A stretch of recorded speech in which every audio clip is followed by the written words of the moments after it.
Friends, എല്ലാവർക്കും മക്രോണീസ് കിച്ചണിലേക്ക് സ്വാഗതം. നമ്മളിവിടെ പൈനാപ്പിൾ ജാമാണ് ഉണ്ടാക്കാൻ പോകുന്നത്. റെസിപ്പിയിലേക്ക് കടക്കുന്നതിന് മുന്നേ നിങ്ങൾ എൻ്റെ ചാനൽ ഇതുവരെ സബ്സ്ക്രൈബ് ചെയ്തിട്ടില്ലെങ്കിൽ അത് ഉറപ്പായിട്ടും സബ്സ്ക്രൈബ് ചെയ്യുക. അതിൻ്റെ അടുത്തുള്ള ബെൽ ഐക്കണും അമർത്തുക. നമുക്ക് നമ്മുടെ റെസിപ്പിയിലേക്ക് കടക്കാം. ഇത് വളരെയധികം ഈസി ആയതുകൊണ്ട് നിങ്ങൾക്ക് എല്ലാവർക്കും ഇത് വീട്ടിൽ ട്രൈ ചെയ്യാവുന്നതാണ്. നമ്മളിവിടെ 2 പൈനാപ്പിളാണ് എടുക്കുന്നത്. ആദ്യം തന്നെ നമ്മൾ എടുത്തിരിക്കുന്ന പൈനാപ്പിൾ മിക്സിയിലിട്ട് നന്നായിട്ട് അടിക്കുക. നമ്മുടെ പൈനാപ്പിൾ ഇവിടെ നന്നായിട്ട് അടിഞ്ഞിട്ടുണ്ട്. ഇനി നമുക്ക് ഇത് കുക്കറിലേക്ക് ഒഴിച്ചു കൊടുക്കാം.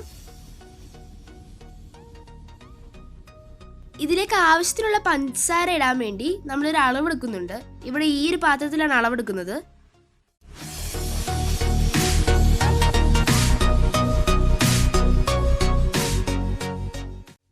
അപ്പോൾ നമ്മളിവിടെ എടുത്തേക്കുന്ന 2 പൈനാപ്പിളിൻ്റെ പേസ്റ്റ് എന്ന് പറയുമ്പോഴത്തേക്കും ഇവിടെ ഈ പാത്രത്തിൽ 3 പാത്രമാണ് ആവശ്യം വരുന്നത്.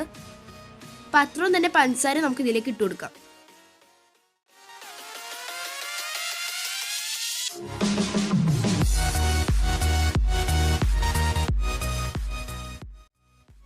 കണക്കിനുള്ള പഞ്ചസാര ഇട്ട് കഴിയുമ്പോൾ നമുക്കിത് ഹൈ ഫ്ലെയിമിൽ വറ്റാൻ വെക്കാം. ഇപ്പം നമ്മളിവിടെ നന്നായിട്ട് ഇളക്കി ഇതിനെ വറ്റിക്കണം. ഇളക്കിക്കൊണ്ടിരിക്കുമ്പോൾ ഇത് മേത്തേക്ക് തെറിച്ച് വരാൻ സാധ്യതയുണ്ട്. അതുകൊണ്ട് സൂക്ഷിച്ച് വേണം ചെയ്യാൻ. ഇതൊന്ന് തിളച്ച് വരുമ്പോഴത്തേക്കും നമുക്കിതിലേക്ക് കുറച്ച് ഗ്രാമ്പ് ചേർത്ത് കൊടുക്കാം. ഇതിനി ഇടയ്ക്കിടയ്ക്ക് ഇളക്കി കൊടുത്തോണ്ടിരിക്കുക. ഇപ്പം ഇവിടെ നിങ്ങൾക്ക് കാണാവുന്നത് പോലെ നമ്മുടെ ജാം നന്നായിട്ട് വറ്റിയിട്ടുണ്ട്. ഇനി നമുക്ക് നമ്മുടെ ജാം ഒരു കുപ്പിയിലേക്ക് മാറ്റാം.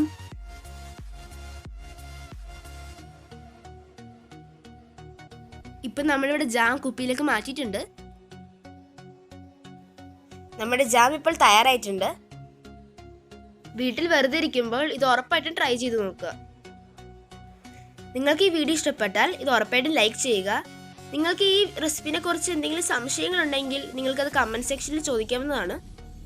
ഞാൻ പുതിയ വീഡിയോസ് ഇറക്കുമ്പോൾ നിങ്ങൾക്ക് നോട്ടിഫിക്കേഷൻ വരാൻ വേണ്ടി നിങ്ങൾ ഉറപ്പായിട്ടും സബ്സ്ക്രൈബ് ആയിക്കണം. അതിൻ്റെ അടുത്തുള്ള ബെൽ ഐക്കണും ഞെക്കുക.